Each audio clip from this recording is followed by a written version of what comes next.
সাইয়েদনা ওমর রাদিয়াল্লাহু তাআলা আনহু প্রতিদিন নিয়ম করে এবার ওই অন্ধ মহিলার ঘরে যায়। সাইয়েদনা ওমর অন্ধ মহিলাকে যা বলে, তোমার ময়লা কাপড়গুলো দাও। এবার অন্ধ মহিলা ময়লা কাপড়গুলো দেয়।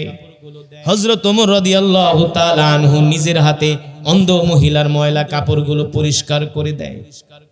এবার সাইয়েদনা ওমর রাদিয়াল্লাহু তাআলা আনহু নিজের হাত দিয়া রুটি বানায়া মহিলাকে খাওয়ায় দেয়, নিজের হাত দিয়া ঘরগুলো পরিষ্কার করে দেয়। প্রতিদিন এইভাবে হযরত ওমর অন্ধ মহিলার খেদমত করে যাচ্ছে। কিছুদিন খেদমত করার পরে ওই অন্ধ মহিলা তো আর চোখে দেখে না যে তার ঘরে কে আইসা খেদমত করে। আগের খলিফা যে মারা গেছে এটা তো আর অন্ধ মহিলা জানে কিভাবে? সে তো আর চোখে দেখে না, জানবে কিভাবে? সে তো মনে করছে আগের লোক আইসে আমার রুটি বানাইতেছে, আমার খেদমত করতেছে। কয়েকদিন খেদমত করার পরে অন্ধ মহিলা হঠাৎ করে একদিন ওমরকে ডাক দিছে, কিফ ইয়া আইয়ুহার রাজুল, এ লোক তুমি দাঁড়াও, চালাও এদিকে আসো, তোমার সাথে আমার কিছু কথা আছে। হযরত ওমর বললেন, অন্ধ কি কথা বলবে বলো। বলে, শোনো, আমার কাছে কেমন জানি মনে হচ্ছে যিনি আগে আমার খেদমত করত তিনি তুমি না, অন্য একজন। আল্লাহু আকবার। আগে যিনি আমার খেদমত করত তুমি না, অন্য একজন। হযরত ওমর বলে, কিভাবে বুঝলা আমি না অন্য একজন?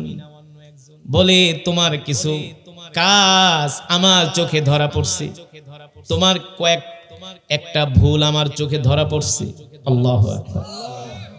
হযরত ওমর বলে, অন্ধ আমার কোন ভুল তোমার চোখে ধরা পড়লো? তুমি তো চোখে দেখো না। বলে, আমি চোখে দেখি না, তবে আমি একটা জিনিস অনুমান করলাম, আগে যেই লোক আইসা খেদমত কইরা যাইতো সেই লোক তুমি না, সেই লোক এখন আর আসে না। হযরত ওমর বলে, অন্ধ তুমি ঠিকই বলছো, সেই লোক আসবে কি করে? সেই লোক তো ইন্তেকাল করছে, দুনিয়ার জমিন ছেড়ে চলে গেছে। আল্লাহু আকবার। আর সেই লোক ছিল আমাদের প্রথম খলিফা হযরত আবু বকর। এবার হযরত ওমর বলে, অন্ধ বলো বলো, তোমার চোখে আমার কোন কাজটা ধরা খেয়েছে, ভুল হয়েছে বলো। বলে, শোনো, আগে যিনি খলিফা ছিলেন তিনি আইসা আমার রুটি বানায় দিত। হযরত আবু বকর বলে, আমিও তো তোমার রুটি বানায় দেই, তোমারে খাওয়াই দেই, তাহলে আমার ভুলটা তুমি কোত্থেকে পাইলা? অন্ধ মহিলা বলে, সে তো আমার কাপড় ধুয়ে দিত। হযরত ওমর বলে, আমি তো তোমার কাপড় ধুইয়া দেই। অন্ধ মহিলা বলে, সে আমার ঘর পরিষ্কার করে দিত। হযরত ওমর বলে, আমিও তো তোমার ঘর পরিষ্কার করে দেই, তাহলে আমার ভুল তুমি কোত্থেকে ধরলে? অন্ধ মহিলা বলে, শোনো, তোমার সব কাজগুলো ঠিক আছে, কিন্তু আগের খলিফার মতো তুমি আমাকে খেদমত করতে পারো নাই, তোমার একটা ত্রুটি আমার কাছে ধরা খেয়েছে। কি ত্রুটি? বলে, শোনো, আগের যিনি খলিফা ছিলেন আবু বকর, তিনি প্রতিদিন আসার সময় আমার জন্য পকেটে কইরা খেজুর নিয়ে আসতো। জোরে বলেন আল্লাহু আকবার। এমন খলিফা আপনারা কোথায় পাবেন বলেন? আল্লাহু আকবার। খলিফা প্রতিদিন বাসা থেকে আমার জন্য খেজুর নিয়ে আসতো। হযরত ওমর বলে, আমিও তো তোমার জন্য খেজুর নিয়ে আসি, তাহলে বলো তোমার চোখে আমার কোন ভুল ধরলা? বলে, শোনো, তুমি আমার জন্য খেজুর নিয়ে আসো ঠিকই, আগের যিনি খলিফা ছিলেন, আমি তো অন্ধ, আমি তো চোখে দেখি না, তিনি যখন আমাকে খেজুরটা খাওয়াইতেন, খেজুরের বিচিটা ছাড়ায়া খেজুরের গোস্তটা আমার মুখে দিয়া দিতেন, আর তুমি খেজুরের বিচি সহ খেজুর আমার মুখে দিয়া দিছো। এই কারণে বুঝছি তুমি আগের লোক না। আল্লাহু আকবার। এই কারণে বুঝছি তুমি আগের লোক না, সেই লোক এখন আর আসে না। এই কথা শোনার পরে হযরত ওমর রাদিয়াল্লাহু তাআলা আনহু কান্না করে দিলেন। এক দৌড় মেরে আল্লাহ রাসূলের রওজার পাশে, আল্লাহ রাসূলের পাশেই শুয়ে আছেন হযরত আবু বকর। না, আল্লাহ রাসূলের পাশে শুয়ে আছেন হযরত আবু বকর। হযরত ওমর যে আবু বকর রাদিয়াল্লাহু তাআলা আনহুর মাকবারার সামনে কবরের সামনে দাঁড়ায় বলে, আবু বকর, আবু বকর, আপনি তো আমাদের দায়িত্ব কঠিন করে দিয়ে গেছেন আবু বকর, আপনার মতো এত সুন্দর করে তো আমরা দায়িত্ব পালন করতে পারি নাই, এই কারণে অন্ধের চোখে আমার ত্রুটি ধরা পড়ছে। আবু বকর, আপনি শুধু অন্ধের কাপড় ধুইয়া দিতেন না, রুটি বানায় খাওয়ায় দিতেন না, অন্ধের শুধু ঘর পরিষ্কার কইরা দিতেন না, নিজের হাতে খেজুরের বিচি ছাড়াইয়া অন্ধকে খাওয়ায় দিছেন। এমন কইরা খেদমত তো আমি ওমর করতে পারি নাই। আল্লাহু আকবার। এবার আসমানের দিকে তাকায় বলে, আল্লাহ, আমাদের প্রথম খলিফা, আমরা আবু বকরের উপরে খুশি, আপনিও আবু বকরের উপরে খুশি হয়ে যান। আল্লাহু আকবার। ও মুসলমান, এত সুন্দর ন্যায় ইনসাফ সাহাবায়ে কেরাম কোথা থেকে শিখলেন? একমাত্র আল্লাহর কোরআন থেকে। ঠিক কিনা বলেন? আল্লাহর কোরআন থেকে। আজকে দুঃখ করে বলতে হয়, বাংলার জমিনের মুসলমান কোরআন পড়তে পারে না, বাংলার জমিনের মুসলমান কোরআন জানে না। জোরে বলেন আল্লাহু আকবার। কেন শুনবে না মুসলমান? আল্লাহ রাব্বুল আলামিন কোরআনুল কারীমের মধ্যে বলেন, ওয়ানুনাজ্জিলু মিনাল কুরআনি মা হুয়া শিফাউ ওয়া রাহমাতুল লিল মুমিনিন ওয়া লা ইয়াজিদুজ যালিমিনা ইল্লা খাসারা। আল্লাহু আকবার। আল্লাহ রাব্বুল আলামিন বলেন, নবী হে আমার, আমি আল্লাহ আপনার উপর যে কোরআন নাজিল করেছি, এই কোরআন আমি মুমিনের শেফার জন্য নাজিল করেছি, এই কোরআন আমি মুমিনের মুক্তির জন্য নাজিল করেছি।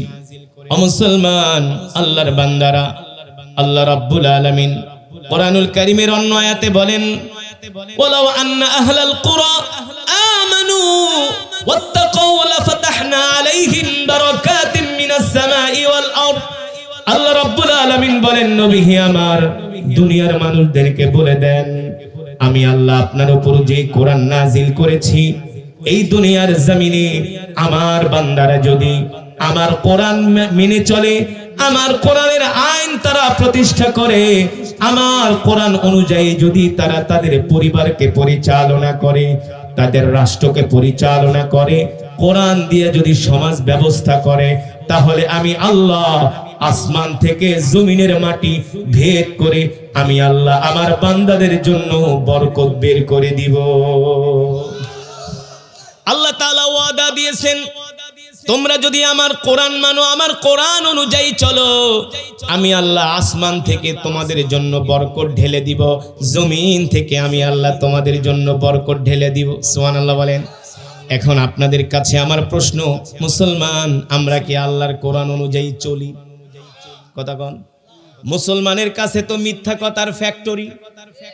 হ্যাঁ, রমজান মাসে মোটামুটি নামাজ পড়ছে, এখন আর মসজিদে মুসল্লি নাই। সত্য না মিথ্যা? রমজান মাস কোন রকম বুকে পাথর বাইন্দা বিড়ি খাওয়াটা ছাড়ছিল, ঈদের চাঁদ উঠছে, আবার আগের মতো বিড়ি খাওয়া গাঁজা খাওয়া শুরু করছে।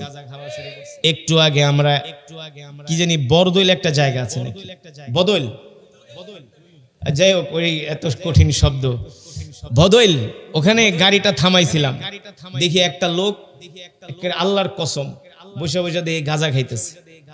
তো আমি গাড়ি থামাইছি যে 2 মিনিট হাইটা, কারণ অনেক সময় গাড়িতে বসতে বসতে পিঠ ব্যথা হয়ে যায়, তো একটু 2 মিনিট হাইটা আবার গাড়িতে উঠুম। কিন্তু নামার সাথে সাথে যেই গাজার গন্ধ, পুরো কলিজা ঠান্ডা হয়ে গেছে। পরে আমি কি খাইতে আছেন, কি খাইতে আছেন? কয় গাজা। আমি কে, হ্যাঁ গাজা খায় রাজারা, খা জনমের খাওয়া, খা জনমের খাওয়া, গাজা খাইতেছে। মুসলমান কোরআন পড়ে না, কোরআন জানে না, এই যে নেশা করতেছে, এই নেশা খেতে খেতে আস্তে আস্তে করে সে জাহান্নামের দিকে ধাবিত হচ্ছে। ঠিক কিনা মুসলমান? অথচ সাহাবায়ে কেরাম কেমন ছিলেন? ও যুবক মুসলমান, আল্লাহ রাসূলের হাদিস, আল্লাহ রাসূল বলেন, আল কোরআন হুজ্জাতুল লাকা ওয়া আলাইকা। উম্মত, আল্লাহ তাআলা আমার উপর যে কোরআন নাজিল করেছে, তোমাদের উপরে কোরআনের হক আছে। আল্লাহর বান্দারা, আমাদের উপরে আল্লাহর কোরআনের হক আছে। আমরা যদি কোরআনের হক আদায় না করি, ও যুবক মুসলমান, মা বোনেরা ভালো করে শুনে রাখেন, হয়তোবা এই কথা কথা আপনারা আজও পর্যন্ত শোনেন নাই। আপনারা মনে করেন আল্লাহ আমাদেরকে কোরআন দিছে, শুধু কোরআন মনে হয় হুজুররাই পড়বে। না, বিষয়টা এমন না। শুধু হুজুরদের জন্যই কোরআন নাজিল হয় নাই, আপনার জন্য কোরআন নাজিল হয়েছে। হুজুররাও যদি কোরআন পড়ে, প্রতিদিন আপনাকেও প্রতিদিন কোরআন পড়তে হবে। কারণ হুজুররা যেমন 3 বেলা খায়, আপনারা কি 1 বেলা খান নাকি? হুজুরদের চেয়ে বেশি খান, জনমের খাওয়া খান। তো হুজুররা যেমন 5 ওয়াক্ত নামাজ পড়ে, কোরআন পড়ে, আপনাদেরকেও কোরআন পড়তে হবে, ঠিক কিনা বলেন? আল্লাহ রাসূলের হাদিস, আল্লাহর নবী বলে, উম্মত, আল্লাহ তাআলা আমার উপর যে কোরআন নাজিল করেছে, আল কোরআন হুজ্জাতুল লাকা ওয়া আলাইকা, এই কোরআনের প্রতি তোমাদের হক আছে উম্মত। যদি তোমরা কোরআনের হক আদায় না করো, কাল হাসরের ময়দানে আল্লাহর আদালতে প্রত্যেকটা মুসলমানকে জবাব দিতে হবে। আল্লাহ তাআলা প্রত্যেকটা মুসলমানকে ধরবে, প্রত্যেকটা যুবককে ধরবে। এ যুবক, এ যুবক, ভালো করে শুনে রাখো দোস্ত, কাল হাসরের ময়দানে আল্লাহ তোমাকে ধরবে, ধইরা বলবে, এ বান্দা, তুই কি আমার কোরআনের হক আদায় করছস নাকি? তুই কি আমার কোরআনের হক আদায় করছস নাকি? তখন বলবেন, আল্লাহ, আমি তো কোরআনের হক আদায় করতে পারি নাই। কোরআনের হক কি এটাও আমি জানতাম না। কেন জানতি না? আল্লাহ, আমি তো জানি না, আমাকে কেউ জানায়ও নাই।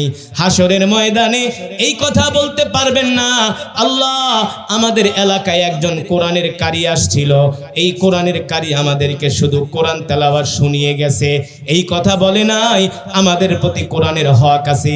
যদি আমাদেরকে বুঝাইতো আমাদের প্রতি কোরআনের হক আছে, তাহলে দুনিয়ার জমিনে আমরা কোরআনের হক আদায় করতাম।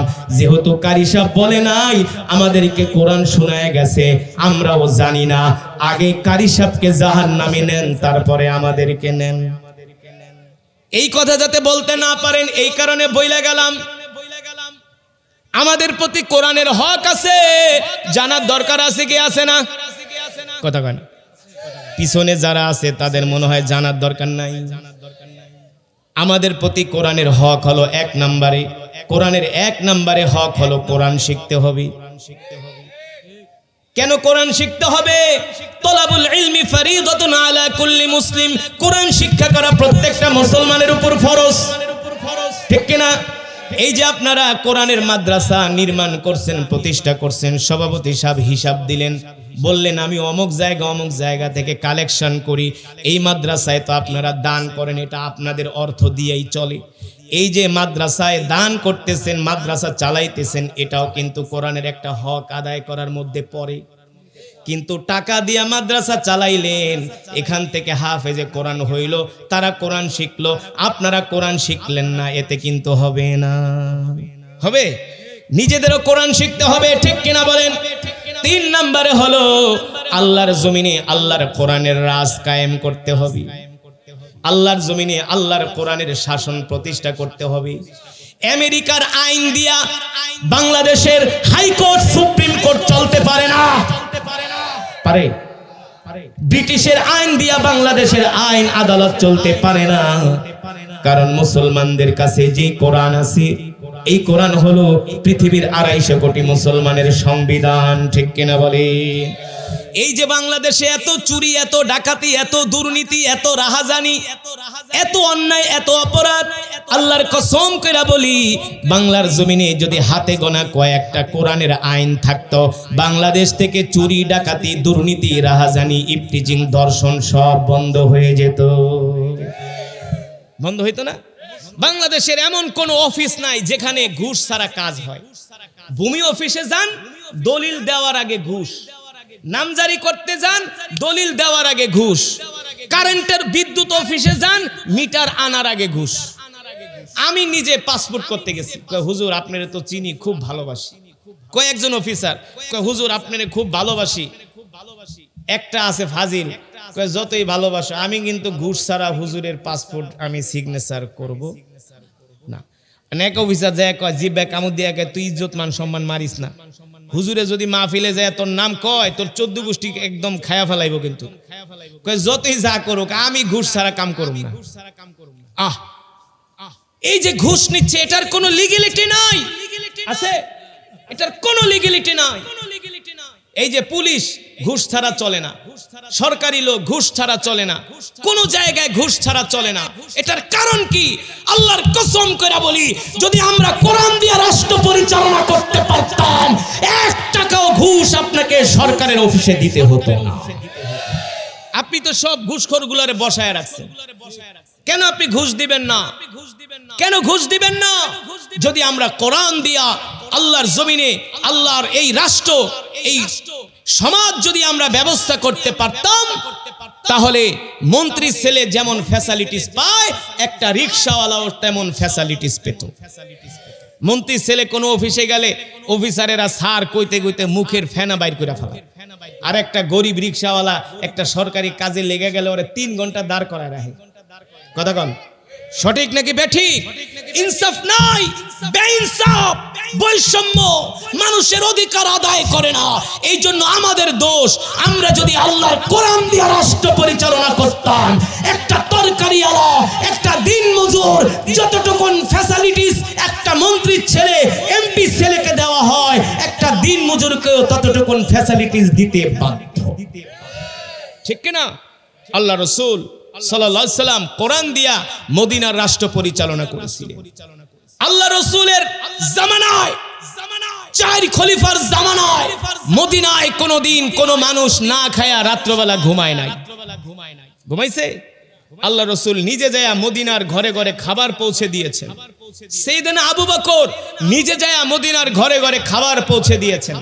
সাইয়েদনা আবু বকর রাদিয়াল্লাহু তাআলা আনহু, সাইয়েদনা আবু বকর রাদিয়াল্লাহু তাআলা আনহু যখন মদিনার খলিফা, ও মুসলমান ও যুবক, সেই 1450 বছর আগের কথা বলছি। কিছু কিছু মানুষ বলে হুজুররা আমাদেরকে 1450 বছর আগে নিয়ে যাচ্ছে। আমরা বলি বর্তমান যে সমাজ ব্যবস্থা, পৃথিবীর যে অবস্থা, যুদ্ধ, মারামারি, কাটাকাটি, হানাহানি, আমরা যদি আসলেই 1450 বছর পূর্বে ফিরে যেতে পারতাম, তাহলে সারা পৃথিবীর মানুষগুলো শান্তি পেত। ঠিক কিনা বলেন? সাইয়েদনা আবু বকর যখন মদিনার খলিফা, ভালো করে খেয়াল করেন কিভাবে সাইয়েদনা আবু বকর রাষ্ট্র পরিচালনা করেছেন। সাইয়েদনা আবু বকর যখন মদিনার খলিফা, প্রতিদিন ফজরের নামাজ পড়ে সাইয়েদনা আবু বকর মরুভূমির মধ্যে চলে যায়। প্রতিদিন ফজরের পরে মানুষজন আয়েশা সাইয়েদনা আবু বকরকে মসজিদে নববীতে পায় না। জনগণ আয়েশা ফজরের পরে সাইয়েদনা আবু বকরকে মসজিদে পায় না, অথচ অফিস টাইম হলো 9টায়। মানুষ ফজরের পরে এসে সাইয়েদনা আবু বকরকে খুঁজে, কেউ তাকে মসজিদে নববীতে পায় না। জিজ্ঞেস করে আমাদের খলিফা কোথায় যায়? বলে প্রতিদিন খলিফা আবু বকর ফজরের নামাজ পড়া সোজা মরুভূমির মধ্যে চলে যায়। মরুভূমির মধ্যে কোথায় যায়? মদিনার জনগণ বলে জানি না। মদিনার জনগণ বলে আমরা আজও পর্যন্ত এই ক্লু বের করতে পারলাম না, আমাদের খলিফা আবু বকর প্রতিদিন ফজরের নামাজের পরে কেন মরুভূমির মধ্যে যায়। তারা যে হযরত ওমরের কাছে নালিশ করলেন, ওমর, আমাদের খলিফা আবু বকরকে আমরা ফজরের পরে মসজিদে পাই না, প্রতিদিন সে ফজরের নামাজ পড়ে মরুভূমির মধ্যে চলে যায়, জনগণ এসে তাকে পায় না, রাষ্ট্রীয় কাজ করতে সমস্যা হয়। সাইয়েদনা ওমর বলে সরকারি কাজের সময় হলো সকাল 9টায়, তোমরা কেন ফজরের পরে আসো? তারপর আমি দেখি জিনিসটা ইনভেস্টিগেশন করে, যাচাই করে দেখি আমাদের খলিফা আবু বকর প্রতিদিন ফজরের পরে কোথায় যায়। ঠিক ওই দিনও সাইয়েদনা আবু বকর ফজরের নামাজ পড়ে সোজা মরুভূমির মধ্যে হেঁটে হেঁটে চলে যাচ্ছে। কারণ 1450 বছর আগে তো আর আধুনিক মদিনা ছিল না, সেই সময় তো ছিল পুরাটাই মরুভূমি। ঠিক না? এখন তো মদিনায় যায় যে বড় বড় বিল্ডিং দেখেন, মেট্রো, দামি দামি গাড়ি, এসি, এগুলো কি ছিল নাকি? তখন তো ছোট্ট একটা মসজিদ ছিল, চতুর্দিকে ছিল মরুভূমি। হযরত ওমর বলে আমি আজকে খলিফা আবু বকরের পিছু নিব, দেখবো সে কোথায় যায়। সাইয়েদনা আবু বকর রাদিয়াল্লাহু তাআলা আনহু ফজরের নামাজ পড়ে চলে যাচ্ছেন মরুভূমির দিকে হেঁটে হেঁটে। সাইয়েদনা ওমর বলে আমিও আবু বকরের পিছু নিলাম। ও মুসলমান, দেখবেন বাংলাদেশের কত টক শো হয় টেলিভিশনের মধ্যে, হয় কি হয় না? মহাত্মা গান্ধীর জীবনী নিয়ে টকশো করে, নেলসন ম্যান্ডেলার জীবনী নিয়ে টকশো করে, ডোনাল্ড ট্রাম্পের মতো হারামির বাচ্চারে নিয়েও টকশো করে, কিন্তু কোনোদিন শুনছেন নাকি সাইয়েদনা আবু বকরের জীবনী নিয়ে আলোচনা করতে? শুনছেন? আপনারা তো চায়ের দোকানে বসে ঠিকই খবর দেখেন না, টকশো দেখেন, কোনোদিন কি শুনছেন নাকি মুসলমানদের 4 জন খলিফাকে নিয়ে তারা কোনোদিন টকশো করছে, তাদের জীবনী আলোচনা করছে? কেন করে নাই? তারা জানে মুসলমানরা যদি মুসলমানদের খলিফা সাইয়েদনা আবু বকর, ওমর, ওসমানের জীবনী জানে, তাহলে বাংলাদেশে যত রাষ্ট্রপ্রধান আছে সব চোরগুলার চুরির গোমর ফাঁস হয়ে যাবে, সব চোরের চুরির গোমর ফাঁস হয়ে যাবে। এই কারণে তারা মুসলমানদের খলিফা আবু বকর কিভাবে রাষ্ট্র পরিচালনা করছে এগুলো মানুষদেরকে জানাতে চায়। সাইয়েদনা ওমর বলেন, আমি ফজরের পরে আবু বকরের পিছু নিলাম, দেখি আবু বকর হেঁটে হেঁটে মরুভূমির মধ্যে যাচ্ছে, আমিও তার পিছনে পিছনে যাচ্ছি। দেখলাম প্রায় 3 থেকে 4 কিলোমিটার হেঁটে আবু বকর মরুভূমির মধ্যে একটা ভাঙ্গা ঘরের মধ্যে ঢুকে পড়ছে। আমি ওমর ওই ঘরের দরজার এক জায়গায় যে নিজেকে আড়াল করে রাখলাম যেন আবু বকর আমাকে দেখতে না পারে। আমি দেখলাম লম্বা সময় আবু বকর ওই ঘরের মধ্যে অবস্থান করলেন, লম্বা সময় 1-2 ঘন্টা অবস্থান করে আবু বকর মুসলমানদের প্রথম খলিফা ঘর থেকে বের হয়ে গেলেন। সাইয়েদনা আবু বকর বের হয়ে যখন মসজিদে নববীর দিকে, মদিনার দিকে ফিরে আসছেন, হযরত ওমর বলে, আমি ওই ঘরের মধ্যে ঢুকে গেলাম। ঘরের মধ্যে ঢুকা দেখি একজন মহিলা বসে আছে। কি বসে আছে? ওই ভাঙ্গা ঘরের মধ্যে একজন মহিলা বসে আছে। হযরত ওমর বলে, আমি ঘর দেখেই বুঝছি এই ঘর কোনো ধনাঢ্য মানুষের ঘর না, ধনীদের ঘর না। কারণ ঘর দেখলেই বোঝা যায়, বাড়ি দেখলে বোঝা যায় ওই বাড়ির মানুষগুলা কতটুকুন পয়সাওয়ালা। কথা কেন?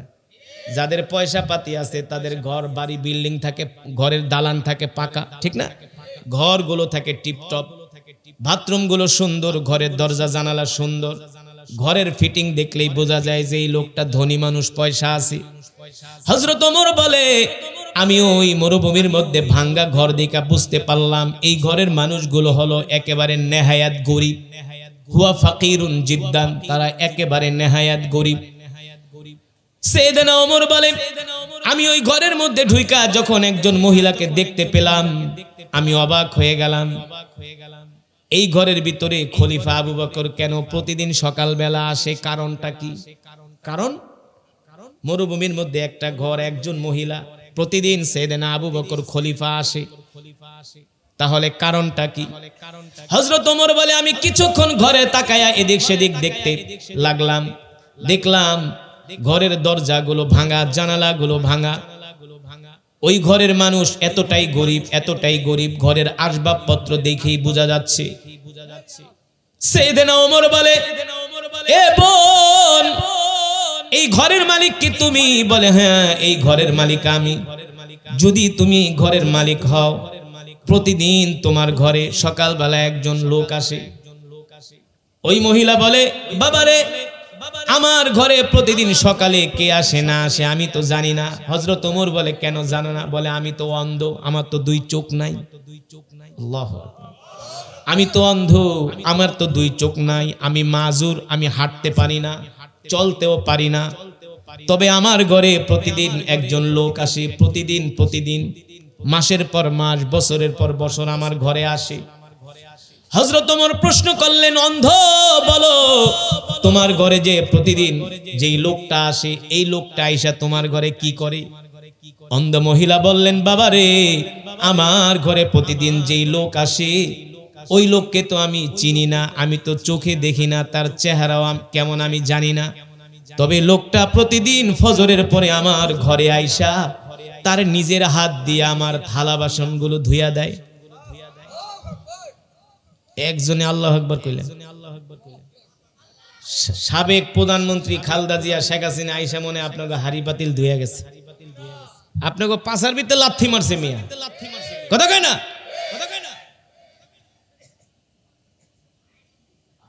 সাইয়েদনা আবু বকর রাদিয়াল্লাহু তাআলা আনহু মদিনার খলিফা।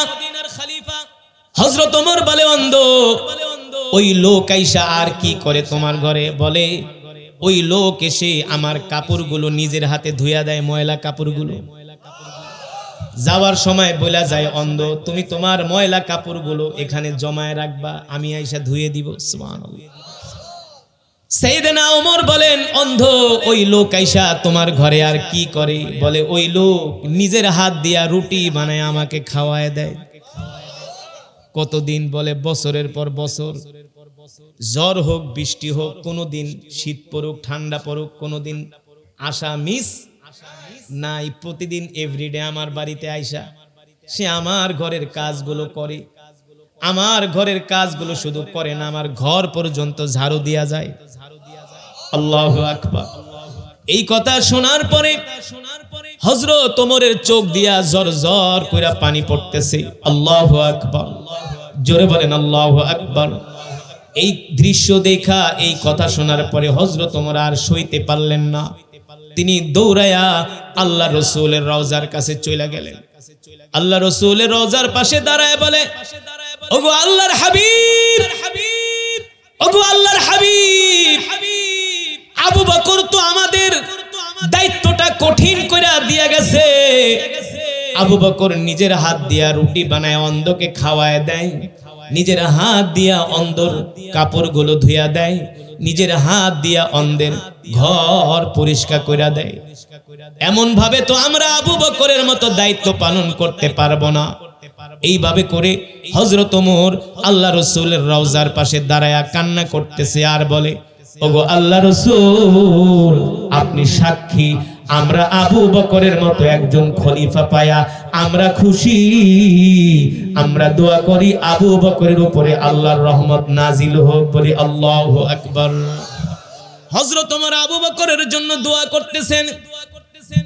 ঠিক তার কিছুদিন পরে সাইয়েদনা আবু বকর রাদিয়াল্লাহু তাআলা আনহু শহীদ হয়ে গেলেন। কিছুদিন পরে এবার খলিফার দায়িত্ব কার কাঁধে? কথা কয় না, কার কাঁধে? এবার খলিফার দায়িত্ব হযরত ওমরের কাঁধে। হযরত ওমরের কাঁধে খলিফার দায়িত্ব মানি ওই মহিলারও এখন হযরত ওমরের ঘর ঝাড়ু দিয়া দিতে হবে, রুটি বানায় দিতে হবে না? প্রতিদিন এবার সাইয়েদনা আবু বকরের মতো হযরত ওমরও ফজরের নামাজ পড়া মরুভূমির মধ্যে ওই মহিলার ঘরে চলে যায়। আল্লাহু আকবার। অন্য রাষ্ট্রপ্রধান হইলে কি বলতো? পৃথিবীর বলতো, এই তোমার ওই রাষ্ট্রপ্রধান তো মারা গেছে, এখন যদি তুমি ফ্যাসিলিটিস পাইতে হয় তাহলে নতুন করে দরখাস্ত করো, অমুক ডিসির কাছে যাও, ওসির কাছে যাও, টিওনো, ইউনো, ফিওনো, ঘুষ দিতে দিতে অবস্থা খারাপ। কথা কারা? সাইয়েদনা ওমর রাদিয়াল্লাহু তাআলা আনহু প্রতিদিন নিয়ম করে এবার ওই অন্ধ মহিলার ঘরে যায়। সাইয়েদনা ওমর অন্ধ মহিলাকে যায় বলে, তোমার ময়লা কাপড়গুলো দাও। এবার অন্ধ মহিলা ময়লা কাপড়গুলো দেয়। হযরত ওমর রাদিয়াল্লাহু তাআলা আনহু নিজের হাতে অন্ধ মহিলার ময়লা কাপড়গুলো পরিষ্কার করে দেয়। এবার সাইয়েদনা ওমর রাদিয়াল্লাহু তাআলা আনহু নিজের হাত দিয়া রুটি বানায়া মহিলাকে খাওয়ায় দেয়, নিজের হাত দিয়া ঘরগুলো পরিষ্কার করে দেয়। প্রতিদিন এইভাবে হযরত ওমর অন্ধ মহিলার খেদমত করে যাচ্ছে। কিছুদিন খেদমত করার পরে ওই অন্ধ মহিলা তো আর চোখে দেখে না যে তার ঘরে কে আইসা খেদমত করে। আগের খলিফা যে মারা গেছে এটা তো আর অন্ধ মহিলা জানে কিভাবে? সে তো আর চোখে দেখে না, জানবে কিভাবে? সে তো মনে করছে আগের লোক আইসে আমার রুটি বানাইতেছে, আমার খেদমত করতেছে। কয়েকদিন খেদমত করার পরে অন্ধ মহিলা হঠাৎ করে একদিন ওমরকে ডাক দিছে, ইয়া আইয়ুহার রাজুল, এ লোক তুমি দাঁড়াও, চালাও এদিকে আসো, তোমার সাথে আমার কিছু কথা আছে। হযরত ওমর বললেন, অন্ধ কি কথা বলবে বলো? বলে, শোনো, আমার কাছে কেমন জানি মনে হচ্ছে যিনি আগে আমার খেদমত করত তিনি তুমি না, অন্য একজন। আল্লাহু আকবার। আগে যিনি আমার খেদমত করত তুমি না, অন্য একজন। হযরত ওমর বলে, কিভাবে বুঝলা আমি না অন্য একজন? বলে, তোমার কিছু কাজ আমার চোখে ধরা পড়ছে, তোমার একটা ভুল আমার চোখে ধরা পড়ছে। আল্লাহু আকবার। হযরত ওমর বলে, অন্ধ আমার কোন ভুল তোমার চোখে ধরা পড়লো? তুমি তো চোখে দেখো না। বলে, আমি চোখে দেখি না, তবে আমি একটা জিনিস অনুমান করলাম, আগে যেই লোক আইসা খেদমত কইরা যাইতো সেই লোক তুমি না, সেই লোক এখন আর আসে না। হযরত ওমর বলে, অন্ধ তুমি ঠিকই বলছো, সেই লোক আসবে কি করে? সেই লোক তো ইন্তেকাল করছে, দুনিয়ার জমিন ছেড়ে চলে গেছে। আল্লাহু আকবার। আর সেই লোক ছিল আমাদের প্রথম খলিফা হযরত আবু বকর। এবার হযরত ওমর বলে, অন্ধ বলো বলো, তোমার চোখে আমার কোন কাজটা ধরা খেয়েছে, ভুল হয়েছে বলো। বলে, শোনো, আগে যিনি খলিফা ছিলেন তিনি আইসা আমার রুটি বানায় দিত। হযরত আবু বকর বলে, আমিও তো তোমার রুটি বানায় দেই, তোমারে খাওয়াই দেই, তাহলে আমার ভুলটা তুমি কোত্থেকে পাইলা? অন্ধ মহিলা বলে, সে তো আমার কাপড় ধুয়ে দিত। হযরত ওমর বলে, আমি তো তোমার কাপড় ধুইয়া দেই। অন্ধ মহিলা বলে, সে আমার ঘর পরিষ্কার করে দিত। হযরত ওমর বলে, আমিও তো তোমার ঘর পরিষ্কার করে দেই, তাহলে আমার ভুল তুমি কোত্থেকে ধরলে? অন্ধ মহিলা বলে, শোনো, তোমার সব কাজগুলো ঠিক আছে, কিন্তু আগের খলিফার মতো তুমি আমাকে খেদমত করতে পারো নাই, তোমার একটা ত্রুটি আমার কাছে ধরা খেয়েছে। কি ত্রুটি? বলে, শোনো, আগের যিনি খলিফা ছিলেন আবু বকর, তিনি প্রতিদিন আসার সময় আমার জন্য পকেটে কইরা খেজুর নিয়ে আসতো। জোরে বলেন আল্লাহু আকবার। এমন খলিফা আপনারা কোথায় পাবেন বলেন? আল্লাহু আকবার। খলিফা প্রতিদিন বাসা থেকে আমার জন্য খেজুর নিয়ে আসতো। হযরত ওমর বলে, আমিও তো তোমার জন্য খেজুর নিয়ে আসি, তাহলে বলো তোমার চোখে আমার কোন ভুল ধরলা?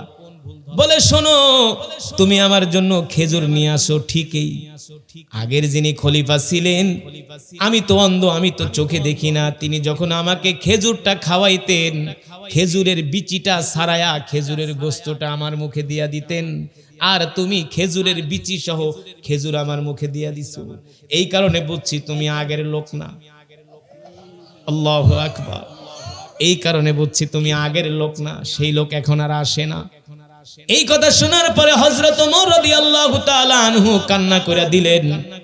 এক দৌড় মেরে আল্লাহ রাসূলের রওজার পাশে, আল্লাহ রাসূলের পাশেই শুয়ে আছেন হযরত আবু বকর, না, আল্লাহ রাসূলের পাশে শুয়ে আছেন হযরত আবু বকর। হযরত ওমর যে আবু বকর রাদিয়াল্লাহু তাআলা আনহুর মাকবারার সামনে, কবরের সামনে দাঁড়ায় বলে, আবু বকর, আবু বকর, আপনি তো আমাদের দায়িত্ব কঠিন করে দিয়ে গেছেন আবু বকর, আপনার মতো এত সুন্দর করে তো আমরা দায়িত্ব পালন করতে পারি নাই, এই কারণে অন্ধের চোখে আমার ত্রুটি ধরা পড়ছে। আবু বকর, আপনি শুধু অন্ধের কাপড় ধুইয়া দিতেন না, রুটি বানায় খাওয়ায় দিতেন না, অন্ধের শুধু ঘর পরিষ্কার করে দিতেন না, নিজের হাতে খেজুরের বিচি ছাড়াইয়া অন্ধকে খাওয়ায় দিছেন, এমন কইরা খেদমত তো আমি ওমর করতে পারি নাই। আল্লাহু আকবার। এবার আসমানের দিকে তাকায় বলে, আল্লাহ, আমাদের প্রথম খলিফা, আমরা আবু বকরের উপরে খুশি, আপনিও আবু বকরের উপরে খুশি হয়ে যান। আল্লাহু আকবার। ও মুসলমান, এত সুন্দর ন্যায় ইনসাফ সাহাবায়ে কেরাম কোত্থেকে শিখলেন? একমাত্র আল্লাহর কোরআন থেকে। ঠিক কিনা বলেন? আল্লাহর কোরআন থেকে। আজকে দুঃখ করে বলতে হয়, বাংলার জমিনের মুসলমান কোরআন পড়তে পারে না, বাংলার জমিনের মুসলমান কোরআন জানে না। এই যুদ্ধের এক সপ্তাহ আগে আমি ইরান সফর করেছি। এক সপ্তাহ আগে যুদ্ধ যে শুরু হয় তার এক সপ্তাহ আগে আমি ইরান গিয়েছিলাম। ইরানের একটা রাষ্ট্রীয় প্রোগ্রামে, সারা পৃথিবী থেকে তারা প্রতি বছর 30 জন করে আন্তর্জাতিক কারি দাওয়াত দেয়। তো এই বছর 2 বছর আমাকে ইনভাইটেশন দেওয়ার পরে এই বছর আমি তাদের প্রোগ্রামে অ্যাটেন্ড করেছি ইরানের রাজধানী তেহরানে। এই যুদ্ধের এক সপ্তাহ আগে আমি যখন ইরানে যাই তেহরানে, তখন আমেরিকার ফাইটার জেট ইরানের আকাশে মহড়া দিচ্ছে। আমাকে অনেকে এয়ারপোর্টে যাওয়ার পরে ইমিগ্রেশন অফিসার বলে, হুজুর, আপনি এই অবস্থায় ইরান যাইবেন, ফিরে তো আইতে পারবেন না। আমি বলি, আমার মরণ যদি থাকে ইরানে, মৃত্যু হবে ইরানে। ঠিক কিনা? ওমা তাদরি নাফসুম মাযা তাকসিবু গাদা ওমা তাদরি বিআই আরদিন তামুত। আল্লাহ তাআলা কোরআনুল কারীমের মধ্যে বলেন, মানুষ জানে না আগামীকাল সে কি খাবে। জানি আমরা আগামীকাল কি খাবো, আমরা জানি। জানেন কে? জোরে বলুন, জানেন কে? ওমা তাদরি বিআই আরদিন তামুত। মানুষ জানে না কোন জমিনে তার মৃত্যু হবে। আপনি আমি বলতে পারি আপনার আমার মৃত্যু কোথায় হবে? জানি না।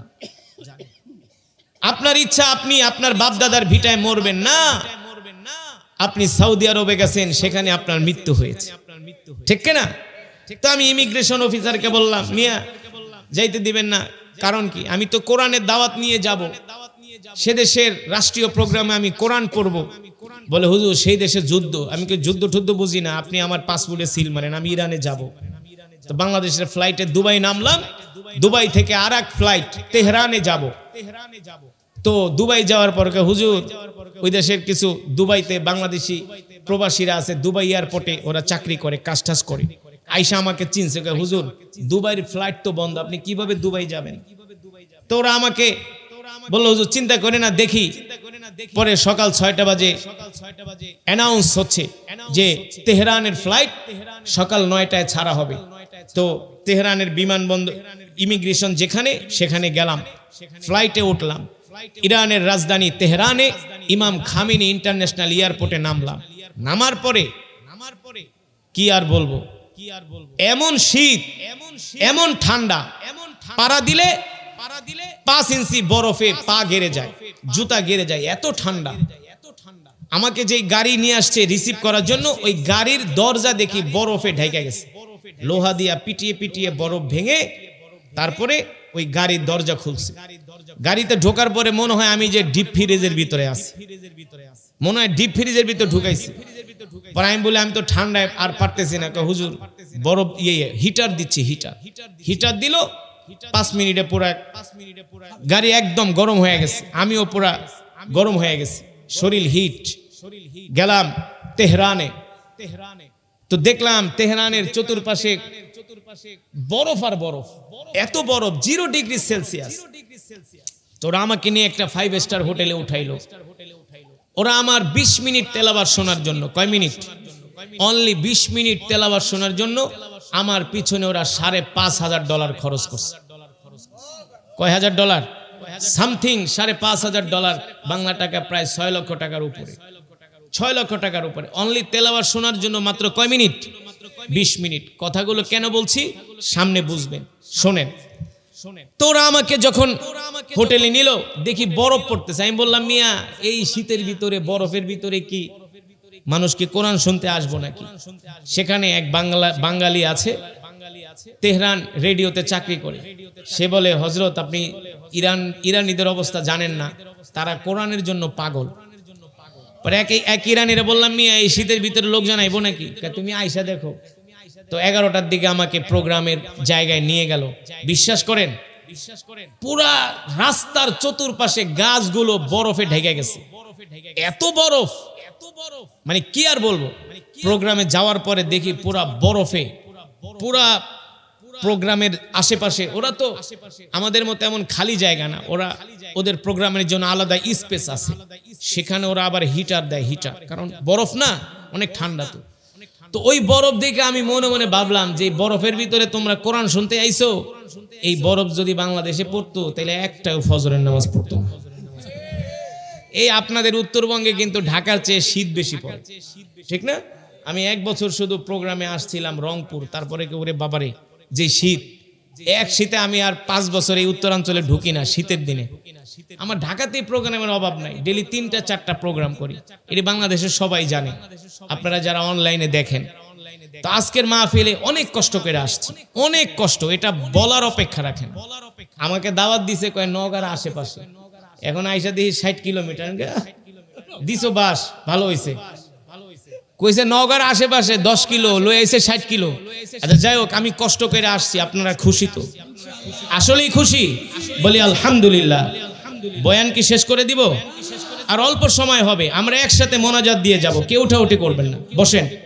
ঘটনাটা বলি, তারপরে ওঠেন, মোনাজাত দিয়ে আমরা একসাথে যাব। রাজি আছেন ইনশাআল্লাহ? এই ছেলেরা বসো, বসো, ওটাটি করবো না, বসো। আমরা একসাথে মোনাজাত দিয়ে বাড়িতে যাবো। এর কারণ হলো আপনারা যারা কোরআনের মাহফিলে আসছেন এই মজমায়, আপনারা কিন্তু এক একজন এক এক খতম করে কোরআনের সওয়াব পাইছেন। এটা কি জানেন? কিভাবে বলতে পারবেন?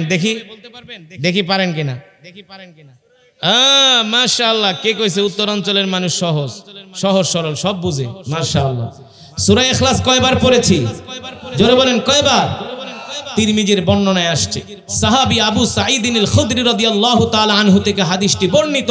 আল্লাহ রাসূল বলেন, কেউ যদি সূরাতুল ইখলাস 3 বার তেলাওয়াত করে, আল্লাহ তাআলা তার আমলনামায় পূর্ণ এক খতম কোরআনুল কারীমের সওয়াব দান করে। আল্লাহু আকবার। এখানে আমরা যত মুসলমান আসছি, অনেক মা বোনেরা আসছে, এক একজন এক এক খতম করে আমরা কোরআনুল কারীমের সওয়াব পেয়েছি। আমি মুসাফির, আমি যদি এই মজমায় দোয়া করি, আল্লাহ এই দোয়া ফিরাইয়া দিবে না। আল্লাহ রাসূল বলছেন, আল্লাহ মুসাফিরের দোয়া ফিরাইয়া দেয় না, মুজাহিদের দোয়া ফিরাইয়া দেয় না, মজলুমের দোয়া ফিরাইয়া দেয় না। ঠিক কিনা বলেন? তো আমি আপনাদেরকে নিয়ে চোখের পানি ছেড়ে দোয়া করব, একসাথে আমরা বিদায় নিব ইনশাআল্লাহ। রাজি আছেন? তো ওরা আমাকে যখন প্রোগ্রামে নিল, দেখলাম হাজার হাজার ইরানিয়ান, হাজারে শিশু, মেয়ে, ছেলে, বৃদ্ধ সবাই মোটা মোটা কাপড় পরা তারা কোরআন শুনতে আসছে। এই দৃশ্য দেখে আমার চোখে পানি চলে আসলো যে এত শীতের ভিতরে তারা কোরআন শুনতে আসছে। তো আমি এক ইরানিয়ানকে জিজ্ঞেস করলাম, ইরানিয়ানকে জিজ্ঞেস করলাম যে আমেরিকা তো কিছুদিন পরে তোমাদের দেশে অ্যাটাক করবে। এক ইরানিয়ান বলে, ডোন্ট কেয়ার, আমরা আমেরিকারে গণায় ধরি না, বিকজ বলে ট্রাম্প নেতানিয়াহুর এগেইনস্ট আমাদের যিনি লিডার খামেনি, তিনি হলেন লায়ন। তো আমি এক ইরানিয়ানকে জিজ্ঞেস করলাম যে তোমাদের দেশের সেনাবাহিনী এত পৃথিবীর উন্নত প্রযুক্তির মিসাইল বানায়, ব্যালিস্টিক ক্ষেপণাস্ত্র বানায়, কই থেকে পায় এগুলা? বলে শোনো, আমাদের দেশের যারা সেনাবাহিনী আছে ম্যাক্সিমাম তারা কোরআন পড়তে পারে। কি পড়তে পারে? কোরআন। আজকে তারা কোরআন গবেষণা করে, কোরআন রিসার্চ করে আজকে তারা মিসাইল, পারমাণবিক ক্ষেপণাস্ত্র বানাইতেছে। আর আমরা বাংলাদেশের মুসলমান, ইমাম আয়াতুল্লাহ খামেনি তিনি একজন মুস্তাহিদ, তিনি একজন ফকি, তিনি একজন আল্লাহওয়ালা আলেম, যদিও তিনি শিয়া। আর আমাদের দেশের রাষ্ট্রপ্রধান যারা হয়েছে ইতিপূর্বে, সূরা ফাতিহাও পড়তে পারে না। পারে? সূরা ফাতিহাও পড়তে পারে না। 50টা বছর 2জন মহিলা আমাদেরকে নেতৃত্ব দিছে। আমরা চাই না বাংলাদেশে আর কোনো নারী নেতৃত্ব আসুক। আপনারা চান? আমরা চাই বাংলাদেশ যে দলের হোক পুরুষ নেতৃত্ব দিবে, নারীরা কেন নেতৃত্ব দিবে মুসলমানদেরকে? ঠিক কিনা বলেন? তো আমি ইরানিয়ানদেরকে জিজ্ঞেস করলাম, তোমার দেশের সেনাবাহিনী এত শক্তিশালী কারণ কি? বলে আমার দেশের সেনাবাহিনী শক্তিশালী হওয়ার কারণ হলো প্রত্যেকটা সেনাবাহিনী কোরআন পড়ে, কোরআন আমল করে, কোরআন বোঝে। আর ইরানের 100-র ভিতরে 95% মুসলমান কোরআন পড়তে পারে। এই জন্য আজকে ইরান এত অত্যাধুনিক অস্ত্র তারা বানাতে পারে, অর্থনৈতিক দিক থেকেও তারা সমৃদ্ধশীল। কারণ এমন কোনো নিষেধাজ্ঞা নাই আমেরিকা ইরানের উপরে দেয় না। ইরান তেল বিক্রি করতে পারে না, অথচ তাদের দেশে বিলিয়ন বিলিয়ন ডলারের তেল তাদের মাটির নিচে। আমেরিকার নিষেধাজ্ঞার কারণে তারা তেল বিক্রি করতে পারে না। এই তেলগুলো যদি তারা ন্যায্য মূল্যে পাইতো, তাহলে ইরানের 1 টাকা হইতো বাংলাদেশের 60 টাকার সমান। এত তারা এগিয়ে যেত। মালয়েশিয়া পৃথিবীর একটা উন্নত রাষ্ট্র, কারণ মালয়েশিয়ার একজন ড্রাইভারও আব্দুর রহমান সুদাইসের মতো কোরআন পড়তে পারে। আর আমার দেশের একটা কলেজের, ইউনিভার্সিটির অধ্যাপকরে নামাজে দাঁড় করায় দেন, দেখবেন তার পায়জামা নষ্ট হয়ে গেছে। ঠিক কিনা বলেন? এই কারণে বলবো, আমাদের সন্তানদেরকে কোরআন শিখাতে হবে, আমাদের কন্যা সন্তানদেরকে কোরআন শিখাতে হবে, কোরআনের রাষ্ট্র, কোরআনের সমাজ গঠন করতে হবে। আজকে স্কুলের 6-7 পোলারা ওপেন সিগারেট খায়, জানেন আপনারা? 6-7 পরে মুরব্বীদের সামনে বিড়ি খায়, সিগারেট খায়, গাঁজা খায়, নেশা করে, মুরব্বীদেরকে ভয় পায় না। আজকে সন্তান নেশার টাকার জন্য মায়ের গায়ে, বাবার গায়ে হাত দেয়। ঠিক কিনা বলেন? এই সন্তানদেরকে যদি মানুষ করতে হয়, সুসন্তান বানাতে হয়, তাহলে আল্লাহর কোরআন ছাড়া বিকল্প আমাদের কোনো পথ নাই। এ কারণে আমরা নিজেরাও কোরআন পড়ব, আমাদের সন্তানদেরকেও কোরআন শিখাবো। রাজি আছেন ইনশাআল্লাহ? আজকে এই যে কোরআনের ঘর, কোরআনের মাদ্রাসা, তালতলি দারুস সুন্নাহ কওমি মাদ্রাসা এতিমখানা, খুব ভালো লাগলো যে আপনারা এই মাদ্রাসাটাকে অনেক ভালোবাসেন। মাদ্রাসার ৬০ জন এতিমদেরকে আপনারা খাবারের ব্যবস্থা করছেন। এই যে আপনারা তাদের খেদমত করছেন, এর বিনিময়ে প্রতিদান আপনারা কি পাবেন? আল্লাহ রাসূলের হাদিস, আমার বানানো কথা না। ইকরা ওয়ারাত্তিল কামা কুনতা তুরাত্তিলু ফিদ দুনিয়া ফাইন্না মানজিলাতাকা ইনদা আখিরি আয়াতিন তাকরাউহা। আল্লাহ রাসূল বলেন, কাল হাসরের ময়দানে আল্লাহ তাআলা একজন হাফেজে কোরআনকে বলবে, হাফেজে কোরআন, দুনিয়াতে যেভাবে তুমি কোরআন পড়তে, এক আয়াত পড়ো এক তলায় ওঠো, এক আয়াত পড়ো এক তলায় ওঠো, যেখানে কোরআনের আয়াত শেষ হবে একজন হাফেজে কোরআন তার সেখানে যে তার মঞ্জুরে মকসুদে পৌঁছে যাবে। আল্লাহু আকবার। হাসরের ময়দানে আল্লাহ তাআলা একজন হাফেজে কোরআনকে 10 জন জাহান্নামীকে সুপারিশ করার আল্লাহ তাআলা তাকে অনুমতি দিবে। অর্থাৎ একজন হাফেজে কোরআন 10 জন যাদের উপরে জাহান্নাম নির্ধারিত হয়ে গেছে, অবধারিত, এমন 10 জন জাহান্নামীকে সুপারিশ করে করে জান্নাতে প্রবেশ করাবে। আল্লাহু আকবার। এ কারণে আপনারা এই মাদ্রাসাকে ভালোবাসবেন, এই মাদ্রাসাকে মহব্বত করবেন, এই মাদ্রাসার পাশে আপনারা থাকবেন ইনশাআল্লাহ। রাজি আছেন তো ইনশাআল্লাহ? এই মাদ্রাসার যত কিছু প্রয়োজন আপনারা এই মাদ্রাসার অর্থ লাগুক, ধান লাগুক, চাল লাগুক, এই এতিম ছাত্রদের খাবারের যা কিছু দরকার আপনারা ব্যবস্থা করে আসছেন, ব্যবস্থা করবেন। কারণ এই মাদ্রাসাটাই হলো আপনাদের আসল সম্পদ। আপনারা যখন মারা যাবেন এই মাদ্রাসার ছাত্ররাই আপনাদের জন্য দোয়া করবে, ঠিক না? অনেকে ফজরের নামাজও পড়েন না, কিন্তু এই মাদ্রাসার ছাত্ররা রাত 3টা-4টা বাজে উঠা তারা কিন্তু কোরআন পড়ে। দেখবেন আয়সা, যত শীত পড়ুক আপনারা তো 3টা কম্বল মুড়া দিয়া ঘুমান, আর তারা ফজরের আগে উঠা কোরআন পড়ে, নামাজ পড়ে, তাহাজ্জুদ পড়ে। তাদের দোয়ার কারণে আল্লাহ আপনাদেরকে অনেক বিপদ আপদ থেকে আল্লাহ আপনাদের হেফাজত করে, অনেক অসুখ বিসুখ রোগ বালাই থেকে আল্লাহ, মহামারী থেকে আল্লাহ আপনাদের হেফাজত করে।